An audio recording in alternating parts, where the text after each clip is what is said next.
Hello, everybody out there in internet world. This is Dylan Lang after a 23-minute tech delay, which is a regular occurrence on my shows. I am finally on the air live, and I'm talking to nobody right now, apparently, because there's 0 viewers, but that's okay. I do this for myself, really, and hopefully when the video gets done up on YouTube, I can retweet it out, and everybody will see this eventually. But what is the Comic Hall? The Comic Hall is my second show. I do another show called Dylan Knows on Sundays at 12:30 p.m. Eastern Daylight Time. Some special shows on Saturday nights and Friday nights sometimes, depending.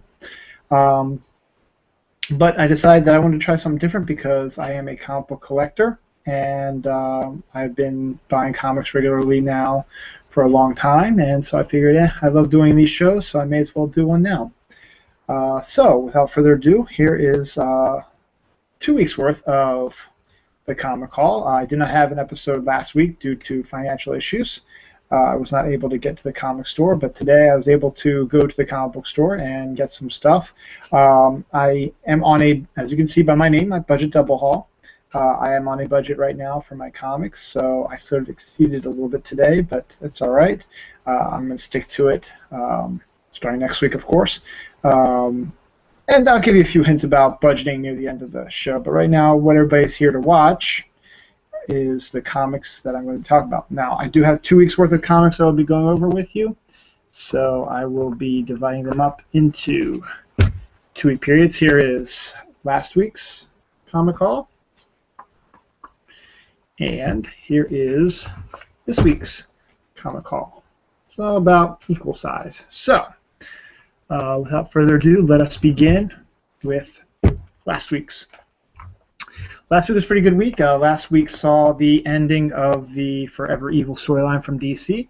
However, due to my financial issues, I was unable to get that issue because a little bit out of my price range, and there was a bunch of other stuff I wanted to get before I got that. So my store usually has them, good stock on them, so I will probably be able to pick those up. Also, I think the original Sin #2 came out 2 weeks ago also, so to follow up the crossovers. However, we're not going to talk about that anymore. We're talking about what I did get. As always, I divide up in DC, Marvel, and Independence. So, without further ado, here is last week's Comic Haul.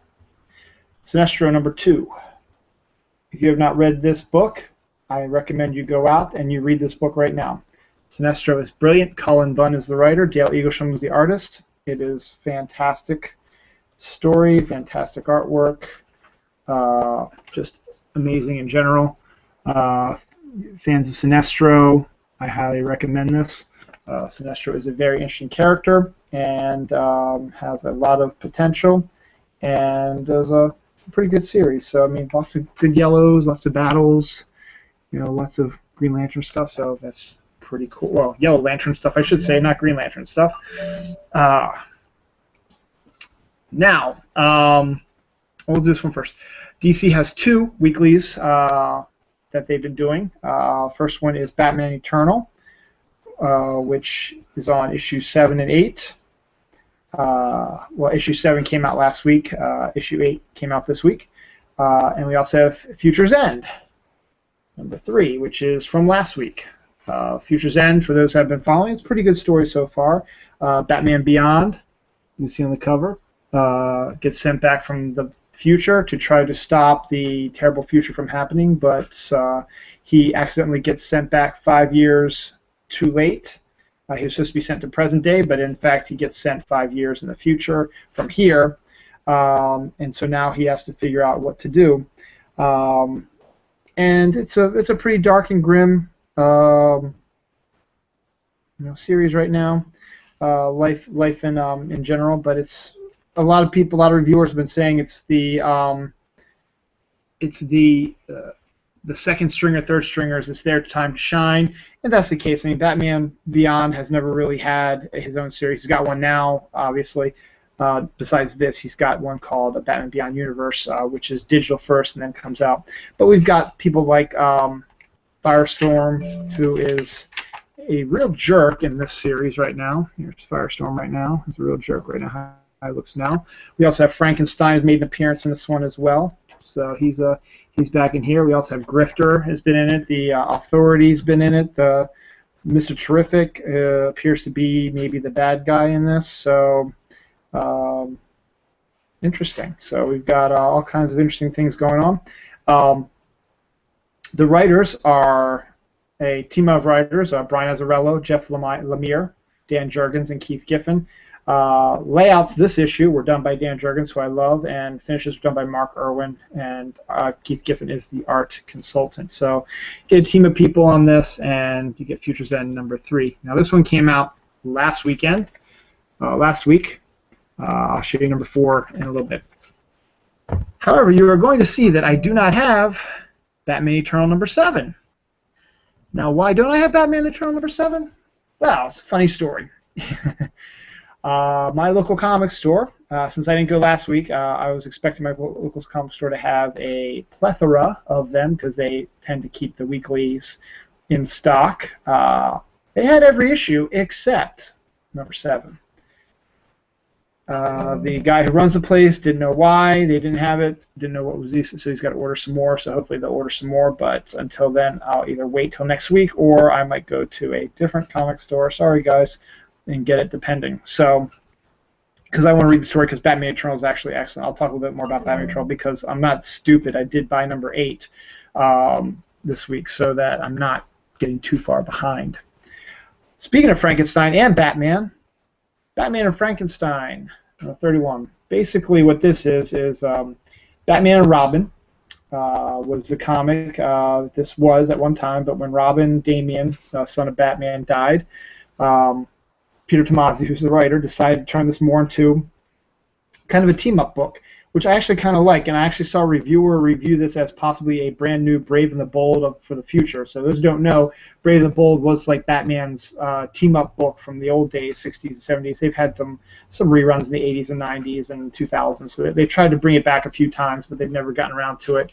This is the closest thing you're going to get to it. Ever since Robin died, he has gone through a whole bunch of different people. After the Robin died storyline, they did him teaming up with all of his family. So it was Batman Nightwing, Batman Catwoman, Batman Batgirl, so on and so forth.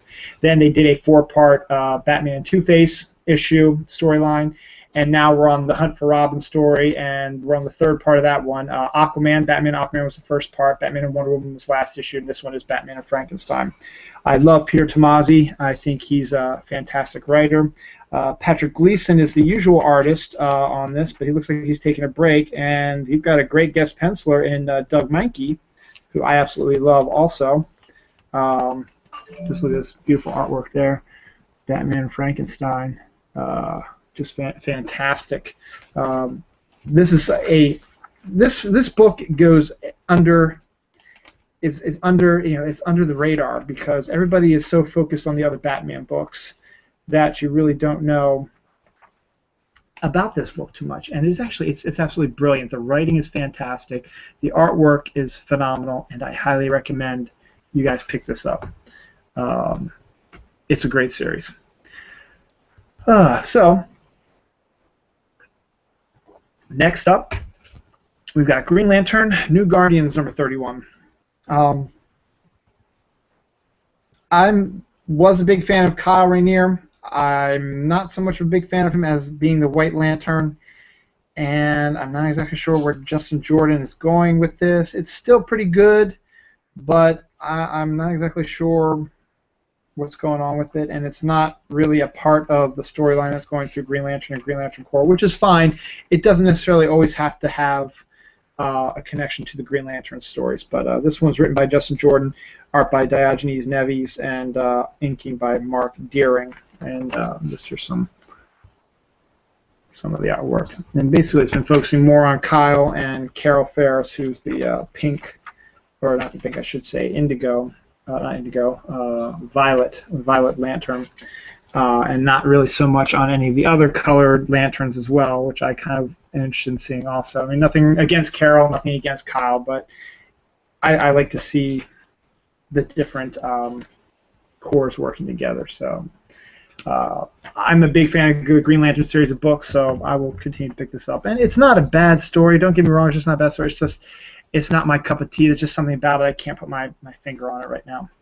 That's it for my Marvel. I don't really have a pick of the week of these. If I had to, I guess it'd be a cross between Sinestro #2 and Batman and Frankenstein. So, for those who want that, those are the two I would pick up from last week. You should still be able to find it at your local comic store. Hopefully, they have a good collection of them. Last week was also a really heavy Marvel week for me. Now, I haven't really been the biggest of Marvel fan lately, and I'm still kind of iffy on them, only because these massive crossovers they seem to have every year. It seems like they have them like every 6 months. It seems like that crossover in all the other books. You don't necessarily need to get the other books, but do you really need to have all these crossovers all the time? And it just gets to be a little annoying. And then on top of that, they keep rebooting. They keep doing new #1s all the time. I mean, they just did a bunch of #1s that got up to issue like number 22, and then they stopped it again and restarted with new creative team. Now, in the old days, now I'm showing my age now, in the old days, a new creative team came on, you would just continue the numbering. And you make a big deal about it. Yeah, number 47 could be bigger than 50. Yeah, the round numbers are the big ones. But you can always make a big deal about an issue. Like, here's a good example. Amazing Spider-Man number 252. Now, most people probably don't know what the significance of that is, but the comic fans would know. It's the first appearance of the black costume Spider-Man, which became a huge popular thing back in the 80s. And it was one of the hardest to find issues, and I don't even know if I even have a copy of it. I think I might. I think I finally found a copy of it, but I didn't have a copy of it, I don't think. So for the longest time, because I couldn't find it because it was so expensive. And that was what you do. It was a big event. You don't start over the new #1 because he changed his costume and made a big deal about it. It's the next story, and you continue. And I miss seeing like issue 473 or 329, stuff like that. I like to see the comics get that high, but it's not just Marvel. DC did it too with their new 52, even though they haven't really. I have a lot of issues, let's just say, with Marvel DC, and I have my Dylan Knows Comics show is my better forum for that. This is more just along the lines of trying to get you guys to go out to your comic stores and buy comics. So, watch my show. Actually, my comic show is this Sunday, June 1st, with my co-host MJ Khan, but I'll get into that in a little bit too. So, after I got on my hobby horse about Marvel, I've been picking up more of the #1 Marvels, and I guess maybe that's the whole point of it, was to get more people to buy their comics and get them into it. So I have been. Amazing Spider-Man was the first comic I ever collected. My dad started my collection for me. He had been a collector of Amazing Spider-Man. He gave it to me when I was younger. So I always have a soft spot for Spider-Man. He's been going through a lot of ups and downs lately for me, but I got to keep buying it. So last week, Amazing Spider-Man #2 came out.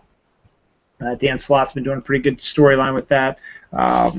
Todd Ramos, Humberto Ramos, excuse me, is penciler, and Victor Alzaba is the inker. So pretty interesting. This Peter dealing with the aftermath of his Dr. Octopus occupying his body.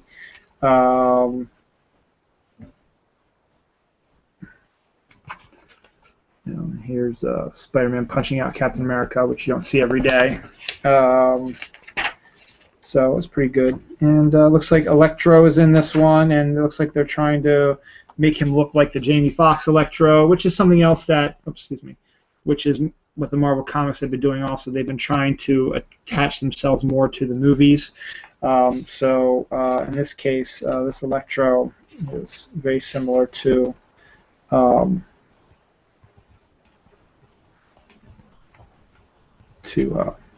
movies. So, Amazing Spider-Man #2. This is actually my comic show, my Dylan Knows Comics show co-host partner MJ Khan, one of his favorite comics. And actually, you know what? I didn't think I was going to like this, but I read the first issue, absolutely loved it, and I can't wait to read this one. This is Electro #2. Lovely, fantastic painted artwork. Look at this, gorgeous, absolutely gorgeous. Whoops, sorry, absolutely gorgeous artwork. Very painty, painterly, and a great story in general, and badass chick, taking on badass ninja chick taking on stuff. This was written by W. Hayden Blackman with art by Michael Del Mundo, which is just amazing in itself. It's just, it's Elektra being badass in this artwork is just amazing. So I highly recommend picking up Elektra. I would probably say this is my pick of the week from Marvel. Gorgeous book. I highly recommend you pick it up and read it. Even if you've never been a big fan of Elektra, read Elektra.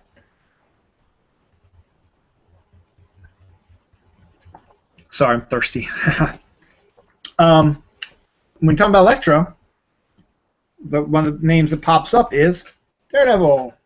Daredevil number 3. Now, Mark Waid has been doing a fantastic job of rebooting Daredevil. He rebooted it back a couple years ago, and this is what I was talking about. It went to like issue 36, and then they stopped it and redid it again.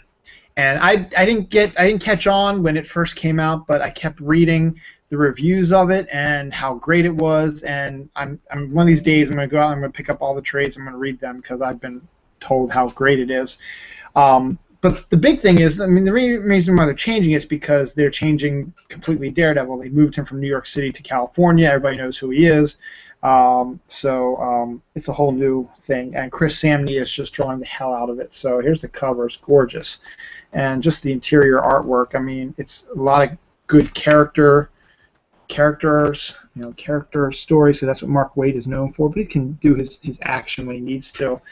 And Chris Samnee's really good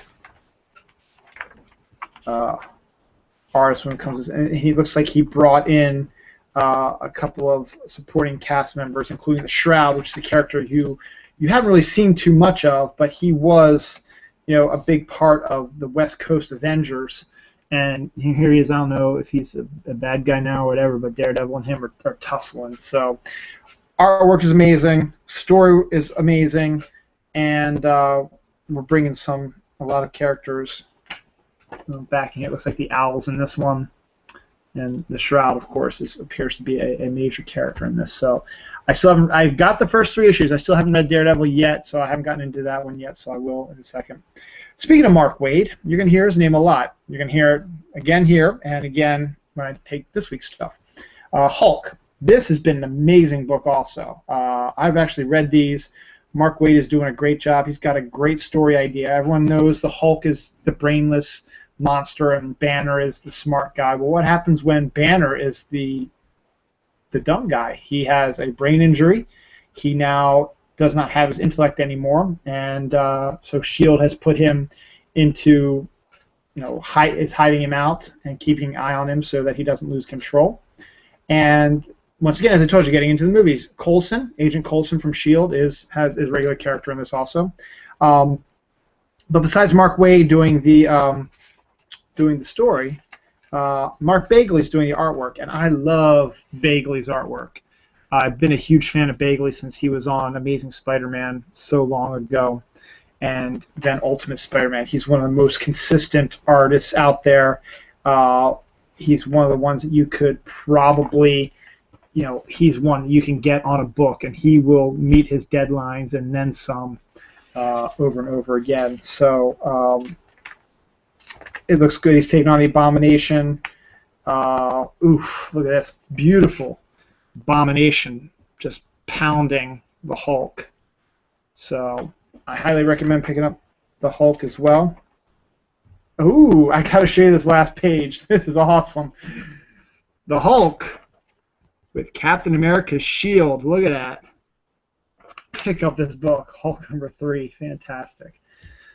Marvel's doing some really good work, some really good books lately, so that's why I've picked up a little bit more Marvel and a little less DC, because DC's still kind of angering me a little bit with their New 52. My last Marvel is another one that I'm surprised I really like a lot, and I've read all the issues of so far, except for this one. This is the newest one. I just got it today. Magneto number 4. Magneto, once again, our friend Cullen Bunn, who wrote Sinestro, is writing this one. And once again, it's another villain who's got these shades of gray going on, and Cullen Bunn seems to be an excellent writer to get to do that. This is an amazing story, great storyline. I got to get the SARS because I keep saying amazing, but this book is excellent. I mean, Marvel's doing some really good stuff. All those books are amazing. Cullen Bunn's the writer. Javier Fernandez is the artist. It's pretty interesting artwork. Nothing, just not your typical type of artwork, but some good stuff. And some Magneto's not quite the same as you're used to seeing him before, but he's an avenging angel right now, apparently trying to get revenge in any means possible on people who hurt or torture mutants. And just Magneto is badass. Hold on, let me see if I get there. Magneto is badass. So Magneto number 4, good. So of the Marvel ones, take your pick. Elektra, Daredevil, Hulk, Magneto, Amazing Spider-Man, all good. Highly recommend you all pick them up. My unfortunately, independent books are the ones that are going to suffer when it comes to my budget stuff, because I am still, first and foremost, a Marvel DC guy. I try my hardest to open my mind to other stuff, and I've done pretty good, as you'll see in the next couple minutes. I've been opening my minds up a little bit, but I only have one independent that I bought from last week. And actually, if I think about it, I'll have to look at it. I don't really think there were a lot of independents that I was going to get anyway last week, but I have to get this one because it's really excellent. Velvet, number 5. Now, it's excellent, and what makes it excellent is Ed Brubaker is a fantastic writer, and Steve Epting is a fantastic artist. Let me just show you some of the artwork in here that's not mature readers. That's mature readers because there's nudity. Here's some. It's a spy flick, so let's have some sex on the beach, running around type of thing. But Steve Epting artwork is just gorgeous, perfectly, just so realistic, so gorgeous, and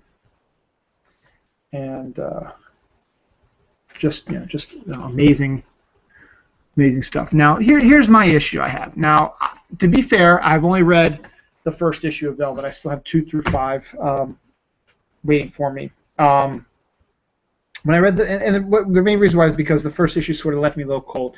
I love Ed Brubaker. I think he's one of the best writers we have out there writing comics right now. And this is a creator-owned book that he's doing with Steve Epting, and it's a female spy in the 50s type of stuff.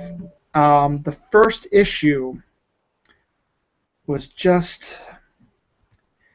very predictable. You know what I'm saying? I mean, I know it's the first issue. I know it was just them getting it set up, but it left me a little, okay, I've seen this before. What are you going to do with it? She's a female spy. Her mentor is accused of something, and then he ends up, it's like trying to be a whistleblower. He ends up dead. She's there. Then people burst in. Oh my God! You killed this person. You're our wanted fugitive. So I don't know. But I mean, I'll read it when I read it. Brubaker is a really good writer, and Epting is just a great artist. I can't hesitate. I mean, I can't show you this stuff because there's violence and some nudity and stuff like that. So here's some violent action, some fight scenes. So I will read this, and hopefully it'll just be the first issue, just getting their sea legs, as it were, their comic legs onto them, and they'll get back on track with the storyline. So we'll see. I'll have to read them. I'll let you guys know down the line. So that was the Comics Haul from last week, May 21st. So you might still be able to find those comics at your local comic store. Please go to your local comic store, peruse the shelves, and you might find them. You might even find, like in Sinestro's case, you may still find issue number 1 as well. It's only 2 months old, so number 1 could still be there. Velvet, all 5 issues, it might be there. You never know. Picking up Marvel, especially, they probably have done a lot of Marvel pickups. So here we go. This is what everybody's waiting for now. It's this week's stuff. This is stuff that came out on Wednesday. So go to your comic book store. It'll be in your new This Week section. Pick this stuff up. We already looked at number 3, Here's number 4 of Future's End with Frankenstein on the cover. Not bad, not a bad cover. Ryan Sook is a fantastic artist. Ooh, I didn't see that. That's Amethyst is in there. So she's another second stringer, coming in there. Again, Brian Azzarello, Keith Giffen, Dan Jurgens, Jeff Lemire are the writers. In this issue, Aaron Lopresti and Art Thibault are the art, and I love Art Thibaute's inking. He just makes everything look better. Aaron Lopresti is a very easy on the eyes artist. Let's see if I can find some interesting stuff. Very, very comic booky looking way of doing stuff. So there's some new characters in here we haven't seen before. And Amethyst is back, which I think is great, even though it looks like she's gone through hell and back. But Amethyst is interesting because Aaron Lopresti was the artist on the Amethyst comic that came out. My wife loved the Amethyst comic, so that's great. And then Grifter going around killing people like what he does. So Aaron Lopresti, just good old-fashioned comic book artist. Art Thibault makes everything better when it comes to inking, and interesting storyline. I'm still trying to get where they're going with it. So they're only on the 4th issue, so we'll give some time. I'm still interested in it. I still like it. I already went on my rant about this, but I had to. This is Batman Eternal number 8. I'm missing number 7, but I had to get number 8. I love this book. I think they're doing a great job with this. Scott Snyder, James Tynion IV, Ray Fawkes, John Layman, Tim Seeley, all are the writers of this one. This issue is drawn by Guillaume March, which is really kind of a nice-looking Batman right there. I hate the corrupt commissioner that's in there now since Gordon is in prison. They've put in a corrupt commissioner, and I hate him. I like the introduction of Jason Bard, who is a character who's been in the old DC universe and now is making his appearance again. And could be interesting. He and Barbara Gordon had a relationship while, but I don't think it's going on. Vicky Vale's popping up in here. Stephanie Brown is in this. Here's Stephanie Brown, getting shot at. Hopefully she's going to become a spoiler soon because Stephanie Brown's such a great character, and there's Vicky Vale and Jason Bard in there. What I like about Batman Eternal is that they're focusing on a lot of different aspects of Batman. They're taking a look at his supernatural aspect and his battles with the supernatural. They are looking at the corruptness that Gotham City is as well, bringing that back into light as well. And they're building to a huge climax, which I'm really interested to see. So Batman Eternal is actually doing a fantastic job for me. I absolutely love Batman Eternal. I was a little hesitant about when I first heard about it. Now I'm full, and that's why I'm so distraught. I need to find number 7 somewhere else. So either have to wait till next week and get number 7 and number 9 together, or if I get some free time this weekend, maybe I'll go to one of my other comic book stores. Maybe they'll have number 7. I'm sorry, Cars, Comics, and Collectibles, but you don't have it. I got to get it somewhere else. I can't wait. I can't wait. I'm a comic guy. But I think I know why I did not get Batman Eternal 7, because I have been wishing and praying that my comic store would re-up their Flash comics and reorder more than they have been, because when the new creative team of Robert Venditti, Van Jensen, and Brett Booth and Norm Ratmud came on, issue 30, they didn't have it. They ran out. When I went on Friday of the week it came out last month, they did not have any issues. I asked them, what about it? Oh, it sold really well. We're supposed to get some more in. So I decided to wait. The next week, they still didn't have it in. I went in on a Wednesday, actually. They didn't get it in.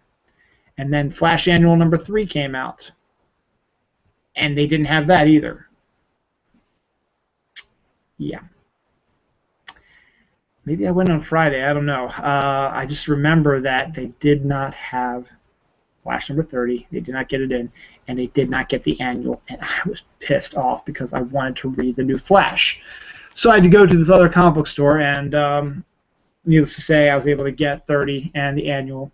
So I was praying that my comic store would have re-upped their numbers on 31. This was the last issue. And what I think happened was, where it was located, it wasn't. They usually put in alphabetical order. This was not in alphabetical order. This was near the bottom.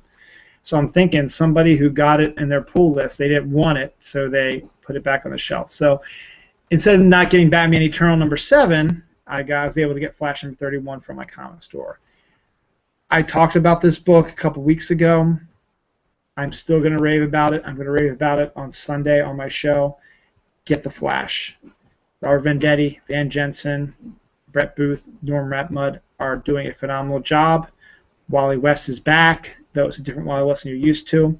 There's some signs that he and Iris are starting to develop feelings for each other, which I prefer him. No offense to the woman who he's dating now, but I prefer Barry and Iris together.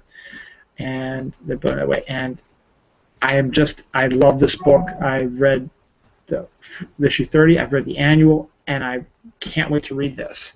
So just gorgeous, gorgeous artwork, gorgeous. And it even probably has some sort of connection to Future's End, because a Flash, the Barry Allen from 5 years in the future, has come down. He's Blue Flash, has come down and is going to stop the death of Wally, which is going to happen in 5 years. And there is, or not in 5 years, it's going to happen soon. So he had to come back in time to make sure that didn't happen. And here he is taking on Mirror Master, and he's badass Flash.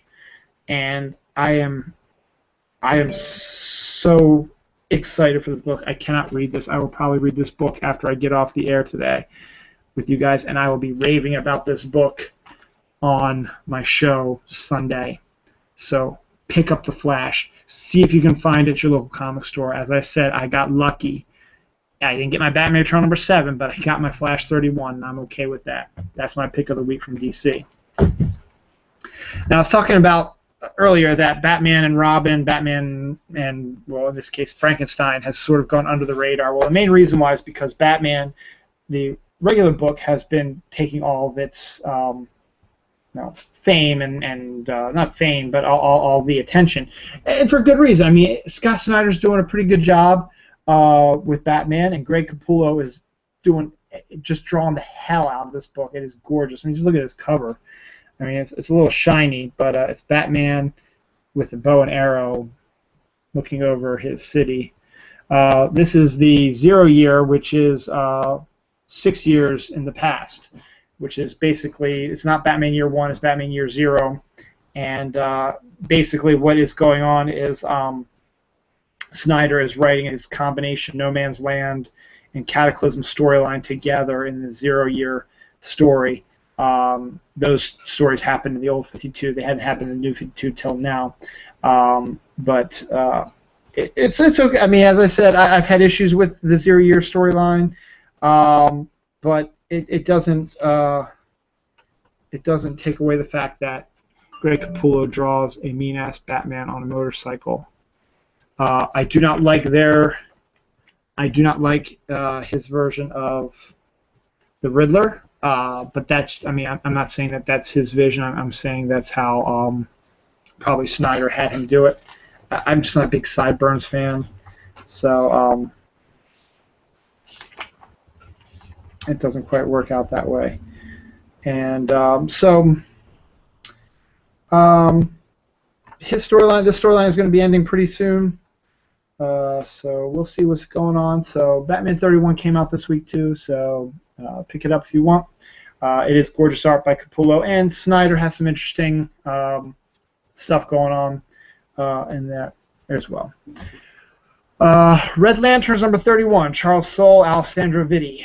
Red Lanterns is another one of those comics that has surprised me very, very much. Ever since Jeff Johns left the Green Lantern, and pretty much everybody who was on the Green Lanterns, they all left at the same time. So Pierre Tomasi left the Green Lantern Corps, Tony Bedard left New Guardians, and Peter Milligan left Red Guardians, and they got Red Lanterns, and they got new creative teams. Charles Soule is doing a fantastic job with this. Alessandro Vitti, wonderful artwork. It focuses on Guy Gardner, who is the Red Lantern, who is the head of the Red Lanterns now. and they've also brought Supergirl into the Red Lantern world. So you've got them all together in the book, and then there's just gorgeous artwork. And then we also have the return of the first leader of the Red Lanterns, who's going to be causing all kinds of stuff, along with my favorite Red Lantern, Dexter. I love Dexter. He's a human kitty cat, not human, he's a Earth kitty cat who is mad as hell and not going to take it anymore. So, Red Lanterns, highly pick it up, highly recommend it. Good artwork, good storyline. My last DC is Justice League Dark, another book that I've raved about before. This is written by James DeMatteis, who I absolutely adore, and I think he's very good at writing supernatural stuff. No offense, the artwork is not, it's okay, by Andreas Guinaldo, and inkers Mark Irwin, Walden Wong, and Alan Martinez. It's not Mikel Janin, who I absolutely thought was a fantastic artist. But here's the new guy. But Justice League Dark is an interesting concept. It's basically the supernatural heroes. There's Zatanna. The supernatural heroes teamed up to take on the supernatural enemies that the Justice League cannot battle because they do not have the power to take care of it. But Justice League Dark is a great book. James DeMatteis is fantastic about writing supernatural characters, and Zatanna is one of the best characters out there. And so is Deadman, who's also on the team. So you gotta love that. Justice League Dark. That's my DC Comic Haul. Since I had so many Marvels last week, there really wasn't a lot of Marvel that I wanted to pick up this week. One of the ones I didn't pick up was Giant Size Spider-Man #1, just too expensive, $5 outside of my budget. Maybe I'll pick that up a little later, but it's not something I think you need to have in order to understand what's going on in the world of Spider-Man. But the one Marvel comic that did come out this week is Miss Marvel #4. I've talked about this book before also. It's the Middle Eastern female hero, and it's written by G. Willow Wilson. Yes, G. Willow Wilson, who is Middle Eastern as well, with art by Adrian Alfona. So we got some interesting, it's interesting artwork. It's different, but it's a different perspective of superhero. It's a female hero. It's a Middle Eastern hero. And apparently Miss Marvel's still trying to figure out how her powers are working because she's going through all kinds of crazy stuff. And it's always good to have these young people who don't know what's going on.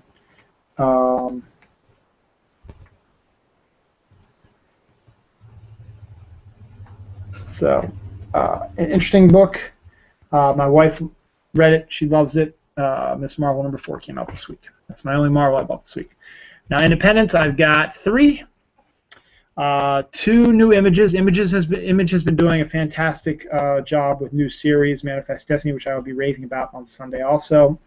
Sex Criminals, which I've already raved about. Velvet, which came out also. Black Science, Deadly Class, Pretty Deadly.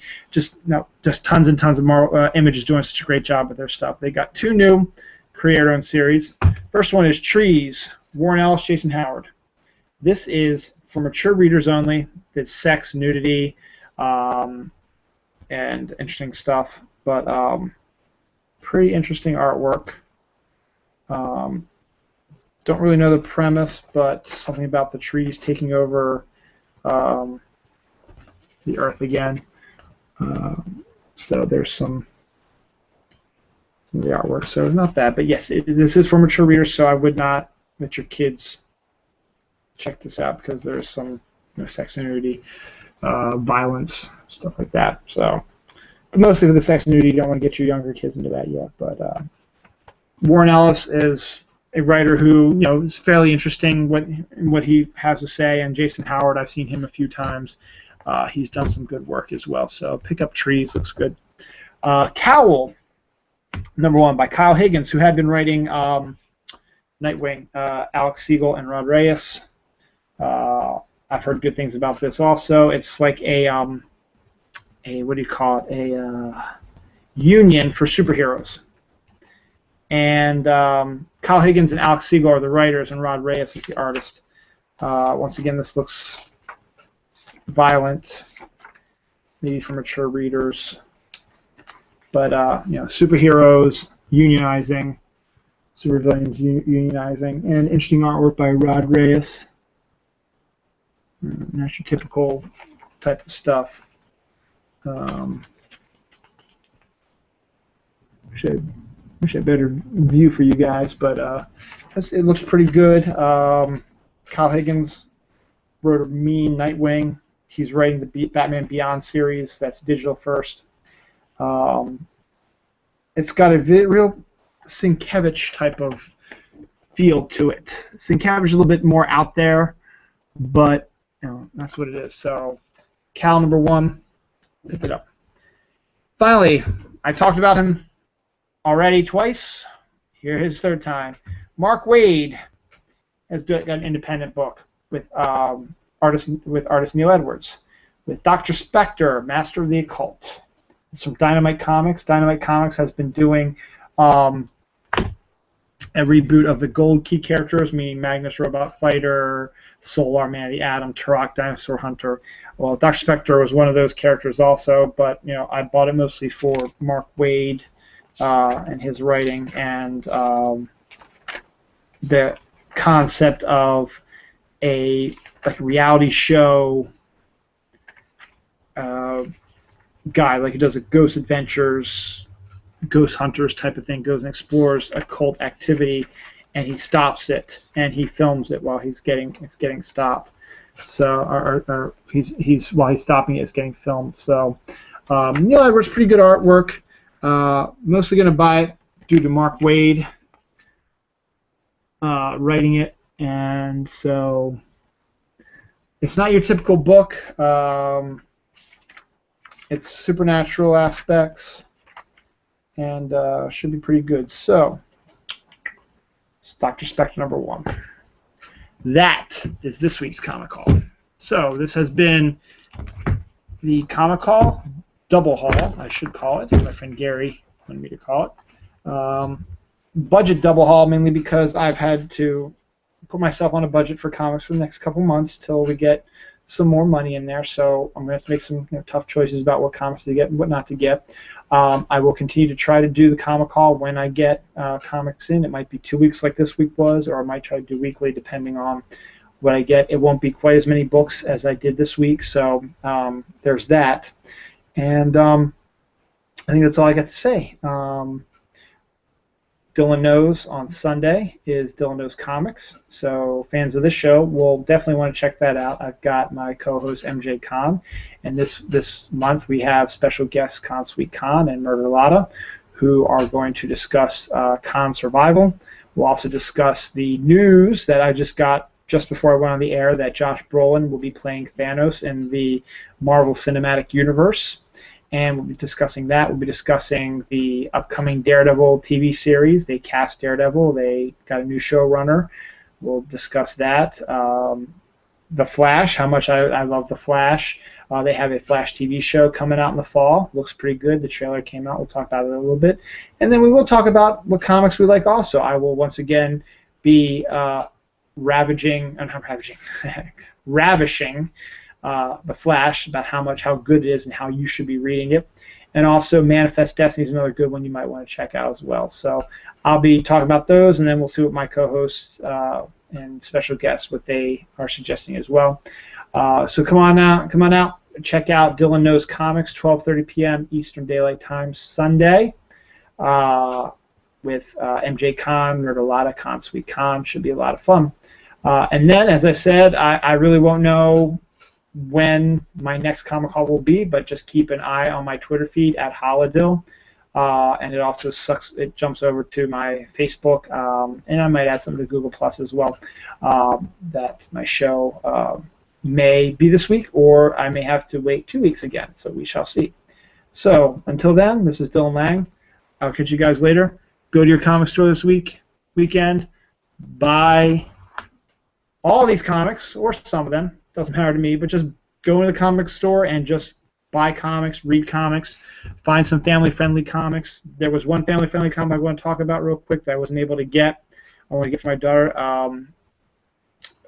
Littlest Pet Shop, which is the big toys out there about little pets, stuff like that. They have a comic out for that. So there are lots of all-age comics out there, and there are some mature, as I said before. Trees is a good example of that. And then the superhero ones. So just go to your comic store. Go explore your comic store. See what they got to offer. See if they have some. They should have some old issues. My comic store, they keep 2 or 3 months worth of issues up on the wall before it gets sent to the back issue bin. So if you need to get caught up, my store does it. Other stores may as well. And then new stuff. Check out what came out new. Hopefully you'll be able to find your Flash 31 like that, and maybe your Batman Eternal number 7. So that'll be it. This is the Comic Call. Go to your comic store. Buy comics. Read comics. Enjoy comics.